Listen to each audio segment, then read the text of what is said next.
So hello bro, आज के इस वीडियो में मैं क्लास 12th हिंदी का पूरा 50 महत्वपूर्ण प्रश्न बताने वाला हूँ बहुविकल्पी, जो कि आज तक यूट्यूब में ऐसा छाट के क्वेश्चन नहीं लेकर आया है कोई भी।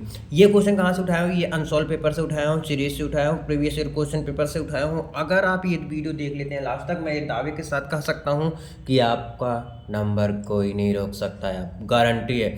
बस एक बात याद रखना, यहाँ पे ऑप्शन वाला होता है। कितने ऑप्शन आते हैं? 4 ऑप्शन आता है, तो मैं 2 ऑप्शन सिर्फ दूंगा। लाइफ लाइन जिसे बोलते हो ना, जैसे केबीसी कौन बनेगा करोड़पति में होता है कि जब नहीं आता तब 2 ऑप्शन दिया जाता। अब आप लोग बताना, मैं दो ऑप्शन दे रहूँगा, उसमें और इजी हो जाएगा। तो आप लोग बताना इसका आंसर कौन सा होगा, इसका आंसर कौन सा होगा। तब टोटल करेक्ट करके, नहीं तो एक एक का सबका आंसर बताना। पहले कहिए, दूसरे कहिए, सबका कमेंट करो एक साथ, है ना। एक साथ करो या 1 बाय 1 करो, मतलब करना है जरूर से। क्यों? क्योंकि मुझे भी पता चल जाएगा कि आप कितना सीख रहे हो, कितना पढ़ रहे हो, ये तो पता चलेगा मेरे दोस्त। क्लास 12th हिंदी 2024 मेरे दोस्त यूपी बोर्ड वाले रेडी हो जाओ। 100 में 100 बिल्कुल पक्का आएगा एग्जाम में, यहीं से आएगा 100% मेरे दोस्त। ये दावे कर सकता हूँ मैं, 2024 के लिए एग्जाम में पूरा ऐसे छाप देना, पूरा ऐसे आएगा एग्जाम में, यहीं से आएगा। ये बात नोट डाउन कर लो।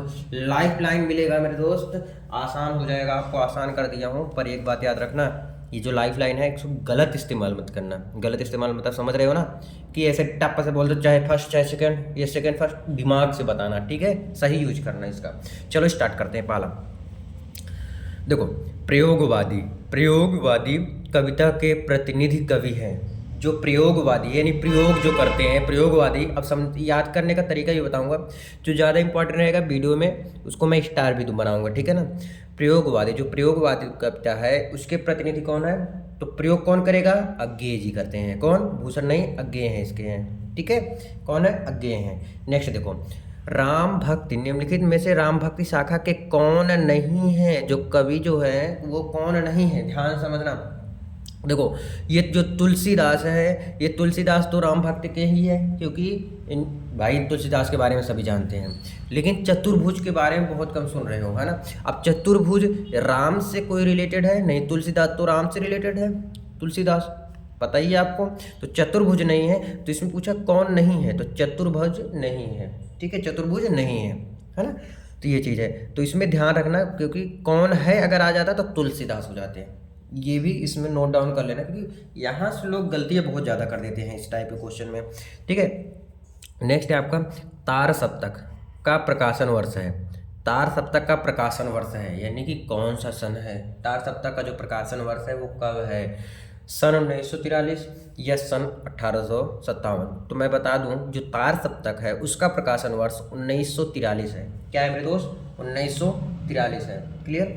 नेक्स्ट है, हिंदी साहित्य को किस काल को स्वर्ण युग कहा जाता है? सोने का युग कहा जाता है। ध्यान समझो, साहित्य के किस काल को स्वर्ण युग, यानी कि सोने का, स्वर्ण मतलब सोने का, युग कहा जाता है, मतलब समझ रहे हो, सोने का युग कहा जाता है। तो चाहे वो आदिकाल हो या भक्ति काल, बताओ।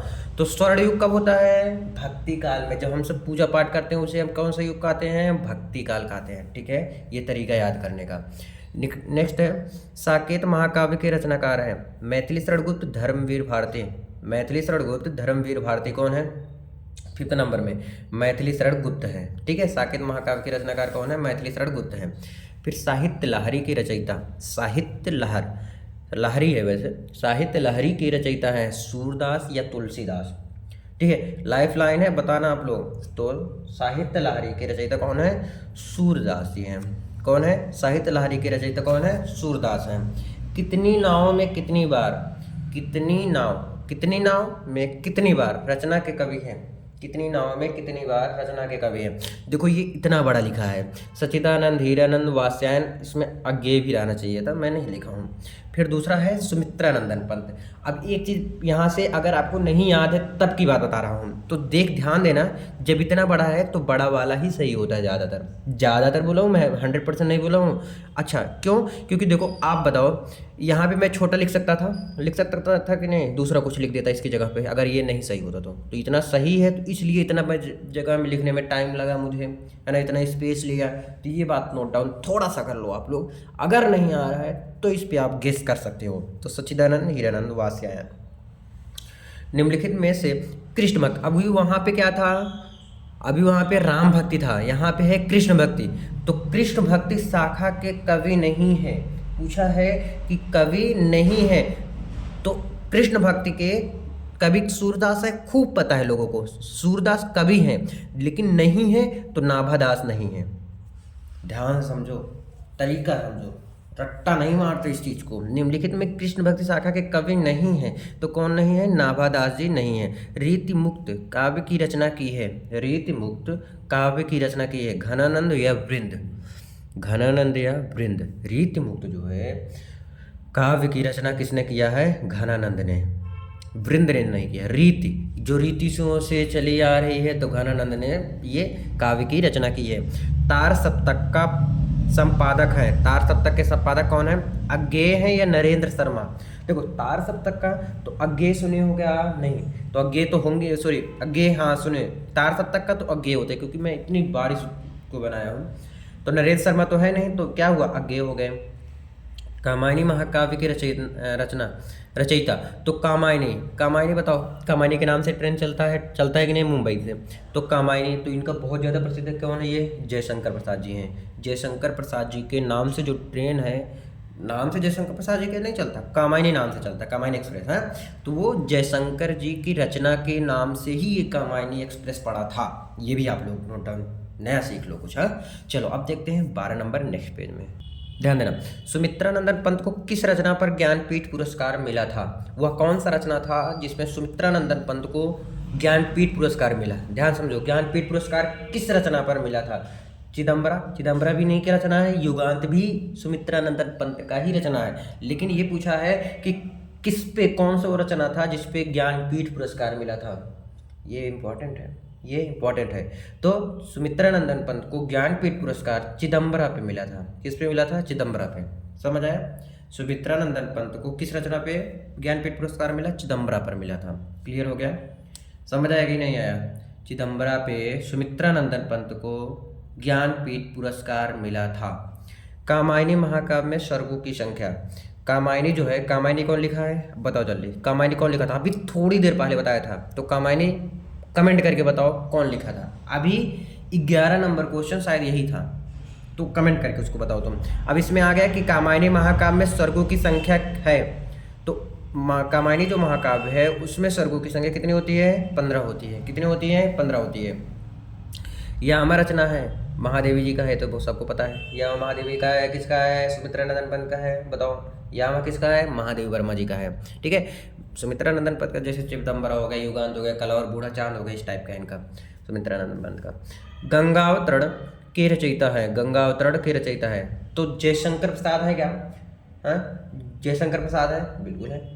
ठीक है, जयशंकर प्रसाद है। जगन्नाथ दास रत्नाकर जी नहीं है। गंगावतरण जयशंकर प्रसाद जी का है। तीसरा सप्तक का प्रकाशन वर्ष, ठीक है, तीसरा सप्तक का प्रकाशन वर्ष 16 नंबर। ये 1954 तो पहला था, ये तीसरा क्या हो गया? तब जब ये पहला है तो फिर तो ये तीसरा है ना? तो ये तो दो ही जब है तो ये है नहीं, तो ये तो गलत है, तो ये ही सही है सर। 1959, एक कम 60, एक बात नोट कर लो। ठीक है, रामधारी सिंह दिनकर को ज्ञानपीठ पुरस्कार प्रदान किया गया। जो ज्ञानपीठ पुरस्कार मिला, इनको मिला था क्या? हाँ मिला था। किस पे? कुरुक्षेत्र पे या उर्वशी पर? 17 नंबर बताओ। रामधारी सिंह दिनकर को ज्ञानपीठ पुरस्कार किस पे मिला था? उर्वशी पर मिला था। उर्वशी रचना किए थे तो उस पे मिला था। हिंदी का प्रथम कवि माना जाता है, पहला कवि किसे माना जाता है? देवसेन या सरहपा? सरहपा को माना जाता है। हिंदी का जो पहला कवि है उसे किसे माना जाता है? सरहपा को। सुमित्रानंदन पंत को साहित्य अकादमी पुरस्कार किस कृत पर मिला था? जो साहित्य अकादमी पुरस्कार है वो किस कृत, वो कौन सा कृत था उस पर मिला था? सुमित्रानंदन पंत को किस कृति पर साहित्य अकादमी पुरस्कार मिला था? 19 नंबर बताओ, किस पे मिला था? कला और बूढ़ा चांद पे मिला था। कला और बूढ़ा चांद पे सुमित्रानंदन पंत को साहित्य अकादमी पुरस्कार मिला था। अज्ञेय की रचना है, बताइएगा 20 नंबर। अज्ञेय की रचना है हरिघास पर क्षण या कुरुक्षेत्र? तो अज्ञेय की जो रचना है वो क्या है? कुरुक्षेत्र है। क्या है? कुरुक्षेत्र है। समझ आया कि नहीं? यहाँ तक कोई डाउट परेशानी नहीं ना? अभी 21 नंबर इसी के नीचे लिखो। ब्राह्मण पत्र के संपादक हैं, तो ब्राह्मण पत्र के जो संपादक हैं तो वो ब्राह्मण ही होंगे, ध्यान समझो। जो ब्राह्मण पत्र के संपादक है तो वो ब्राह्मण होंगे। तो बालकृष्ण भट्ट ये तो ब्राह्मण हुए नहीं, प्रताप नारायण मिश्र जी ब्राह्मण है, तो ये इन पे हो गया। तो ये कुछ तरीका होता है याद करने का, वही तरीका मैं आपको सिखाना चाहता हूँ जिससे कि रटना ना पड़े, समझना पड़े आपको। नेक्स्ट है आनंद कादम्बिनी के संपादक थे। जो आनंद कादम्बिनी है उसके संपादक कौन थे? बालकृष्ण भट्ट, बद्री नारायण चौधरी। आनंद कादम्बिनी के संपादक कौन थे? कौन थे? बद्री नारायण थे। कौन है? बद्री नारायण चौधरी थे। रानी केतकी की कहानी के रचयिता, रानी केतकी की कहानी जो है किसने लिखा था? इंसा अल्लाह खां या लल्लू लाल? 23 नंबर, ठीक है। तो कौन लिखा था रानी केतकी की कहानी के रचयिता? कौन है? इंसा अल्लाह खां। क्या भूलूं, ये बहुत इंपॉर्टेंट है, बहुत ज़्यादा, और ये भी 21 नंबर भी। मैं उसमें सॉरी आपको बताना भूल गया कौन कौन इंपॉर्टेंट ज़्यादा है ये, लेकिन आपको सारा याद करना है, बहुत अच्छे तरीके से मैं बता रहा हूँ, ठीक है। ये भी बहुत इंपॉर्टेंट है। क्या भूलूं क्या याद करूं किस विधा की रचना है? संस्मरण या आत्मकथा? तो क्या भूलूं क्या याद करूं, क्या आत्मा से पूछो, अपने आत्मा से पूछो, जरा ध्यान से सुनो मैं क्या बोला कि क्या भूलूं क्या याद करूं। क्या कहते हो? अपने आत्मा से कहते हो यार क्या मैं भूल जाऊं क्या याद करूं। जब पढ़ने पे थक जाते हो, यार मैं पढ़ते पढ़ते थक गया, अब क्या करूं, कैसे याद होगा? तो अपने आत्मा से पूछो, तो ये आत्मकथा हो गया, ठीक है। सरस्वती पत्रिका के संपादक हैं, सरस्वती पत्रिका, ध्यान समझना, 25 नंबर सरस्वती पत्रिका। तो प्रेमचंद्र है, आचार्य महावीर प्रसाद द्विवेदी। तो इतना बड़ा लिख दिया हूँ, यहाँ छोटा सा है तो बड़ा वाला होगा अगर मुझे नहीं याद है तो, नहीं तो सरस्वती जो है कोई आचार्य होगा वही तो लिखा होगा, कोई आचार्य होगा वही तो लिखा होगा, या उसके पास दम होगा यानी महावीर होगा वही तो लिखा होगा ना, तो ये है, ठीक है। हिंदी का पहला मौलिक उपन्यास है, हिंदी का जो पहला मौलिक उपन्यास वो क्या है? तितली, परीक्षा गुरु, बताओ, लाइफ लाइन दिया हूँ, बोलो बोलो बोलो। हिंदी का जो पहला मौलिक उपन्यास क्या है? तितली है कि परीक्षा गुरु है? ये बहुत इंपॉर्टेंट है मेरे दोस्त, और इसको कई बार मैं बता रखा हूँ। 26 नंबर को देखो, हिंदी का जो पहला मौलिक उपन्यास क्या है? परीक्षा गुरु। कैसे मैं बताया, ध्यान से समझो। अगर आपका मेन उद्देश्य क्या है, पढ़ किस लिए रहे हो? एग्जाम देने के लिए, अभी के टाइम में, अभी मैं नहीं कह रहा कि फ्यूचर क्या करोगे, मैं अभी के लिए कह रहा हूँ। प्रथम तुम्हारा मौलिक उपन्यास क्या है? तुम्हारा पहला उद्देश्य क्या है? परीक्षा देना, परीक्षा में अच्छा नंबर लाना, तो परीक्षा हो गया, बस परीक्षा गुरु। आवारा मसीहा के लेखक हैं, आवारा मसीहा के लेखक हैं विष्णु प्रभाकर या यशपाल, बताना। तो विष्णु प्रभाकर जी आवारा मसीहा के लेखक हैं। द्विवेदी युग के लेखक हैं प्रताप नारायण मिश्र या सरदार पूर्ण सिंह। तो प्रताप नारायण सिंह जो थे वो कौन थे? ब्राह्मण पत्र के संपादक थे, बताया था अभी थोड़ी देर पहले, ठीक है। तो ये है नहीं द्विवेदी युग के, तो ये हो गए सरदार पूर्ण सिंह, ठीक है, सरदार पूर्ण सिंह। कल्पलता निबंध संग्रह के लेखक हैं, जो कल्पलता है निबंध संग्रह के लेखक कौन है? हरिशंकर परसाई हैं या हजारी प्रसाद द्विवेदी हैं? कौन है? कल्पलता जो है निबंध संग्रह के लेखक कौन है? हजारी प्रसाद द्विवेदी हैं, ठीक है, हजारी प्रसाद द्विवेदी। रसज्ञ रंजन निबंध संग्रह के रचनाकार महावीर प्रसाद द्विवेदी या डॉक्टर संपूर्णानंद, बताना। रसज्ञ रंजन निबंध संग्रह के रचनाकार महावीर जी हैं, महावीर प्रसाद द्विवेदी हैं, ठीक है, महावीर प्रसाद द्विवेदी हैं। इतना समझ आ गया 30 नंबर तक। चलो 31 नेक्स्ट पेज में चलो जी। पहला क्या है? चिंतामणि की रचनाकार है। अब देखो चिंतामणि, जब चिंता होगा तो किसका नाम लिया जाएगा? राजेंद्र यादव का या रामचंद्र जी का है? तो रामचंद्र जी का नाम लिया जाएगा ना भाई। जब चिंता तुम्हें टेंशन होगा तो किसका नाम लोगे? रामचंद्र जी का, तो रामचंद्र शुक्ल लोगे। ऐसे याद करते हैं, ये याद करने का बेस्ट तरीका है ना, वे ऑफ लर्निंग, है ना। हिंदी प्रदीप के संपादक हैं, हिंदी जो प्रदीप है उसके संपादक हैं कौन है? बालकृष्ण भट्ट या धर्मवीर भारती? हिंदी प्रदीप के संपादक, जल्दी बोलो फटाफट। हिंदी प्रदीप के संपादक बालकृष्ण भट्ट हैं। कवि वचन सुधा पत्रिका के संपादक हैं, कवि वचन सुधा पत्रिका के संपादक थे बालकृष्ण भट्ट या भारतेंदु हरिश्चंद्र, बताना। भारतेंदु हरिश्चंद्र। जो कवि वचन सुधा है उस पत्रिका के संपादक कौन थे मेरे दोस्त? भारतेंदु हरिश्चंद्र जी थे। कौन थे? भारतेंदु हरिश्चंद्र, याद कर लो। जो कवि वचन सुधा है उसके लेखक भारतेंदु हरिश्चंद्र। निंदा रस रचना है, जो निंदा मैं निंदा करता हूँ इसका, ऐसा होता ना, तो निंदा रस जो रचना है वो किसका है बताइएगा 34 में। तो ये मोहन राकेश का नहीं है, तो निंदा रस जो है हरिशंकर परसाई की है। किसकी है? निंदा रस रचना हरिशंकर परसाई की। भाषा और आधुनिकता, निबंध के रचनाकार। भाई ये तो आना चाहिए, ये आना चाहिए, ये आपका लिए आंसर दे रहा हूँ मैं। दोनों में से एक है, बताओ कौन है। अब बोलोगे भाई ये नहीं बता रहे हो मतलब आपको भी नहीं आता, तो ये बात नहीं है, आपको बताना है कमेंट में। चलो मैं बता दे रहा हूँ। अच्छा प्रोफेसर, अब नेक्स्ट बार जो मैं बताऊंगा तो एक बात याद रखना, कई क्वेश्चन का आंसर मैं छोड़ूंगा जो आपको बताना पड़ेगा। हिंदी एकांकी के जनक माने जाते हैं राम कुमार वर्मा या विष्णु प्रभाकर। जो हिंदी एकांकी है उसके जनक किसे माना जाता है, राम कुमार वर्मा को या विष्णु प्रभाकर को। तो बोलो जल्दी। 36 राम कुमार वर्मा हिंदी एकांकी के जो जनक हैं उसे हम किसे मानते हैं, राम कुमार वर्मा जी को।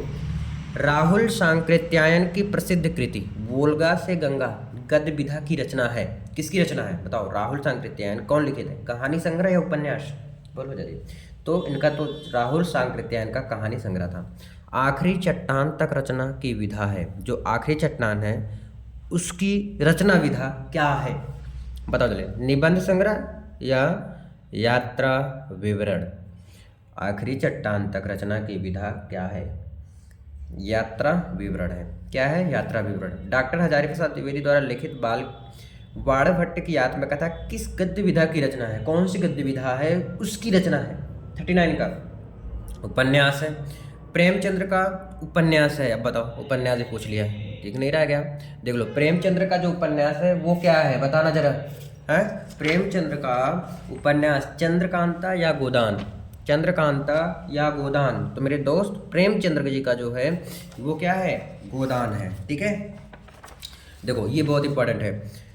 सदल मिश्र की रचना है प्रेम सागर या नासिकेतोपाख्यान, बताना। सदल मिश्र की जो रचना है वो किसकी है, प्रेम सागर का है या नासिकेतोपाख्यान का। तो सदल मिश्र ये बहुत इंपॉर्टेंट है, नासिकेतोपाख्यान का।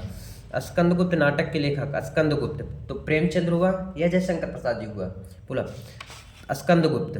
कामायनी ये सब किसका है, जयशंकर प्रसाद जी का। जयशंकर प्रसाद जी का जितनी रचना है याद कर लो मेरे दोस्त, क्योंकि बहुत काम आने वाला है ना। तो इनका जरूर पूछेगा एक न एक। मेरी असफलताएं कि रचना की विधा है जीवनी या आत्मकथा। तो मेरी असफलताएं, अब तुम्हारी असफलता होगी, तुम असफल हो गए तो क्या किसको दोष दोगे, अपने आत्मकथा को ना, है ना। अपने अंदर की मतलब मैं ही नहीं पढ़ता था। सरदारपुर सिंह किस युग के लेखक हैं, सरदारपुर सिंह किस युग के लेखक हैं बताना जरा। द्विवेदी युग के, भारतीय युग नहीं, द्विवेदी युग। सरदारपुर सिंह द्विवेदी युग। क्या बोलूँ, क्या याद करूँ, किस विधा की रचना है, हरिशंकर। आगे बताना आप लोग है, तो हरिशंकर बच्चन की, ठीक है। तो आज मैं 45 रख रहा हूँ, 50 रखने वाला था, बट देखता हूँ कितने लोग यहाँ तक पहुँचे थे, है ना। कमेंट करके बताना कितने क्वेश्चन मैं आज कराया हूँ। चलो आज के लिए बस इतना ही, मिलते हैं नेक्स्ट वीडियो में। और हाँ, कितने क्वेश्चन आपको आ भी रहा था ये भी तो कमेंट कर सकते हो ना यार। चलो कर दो। Thank you so much, thank you.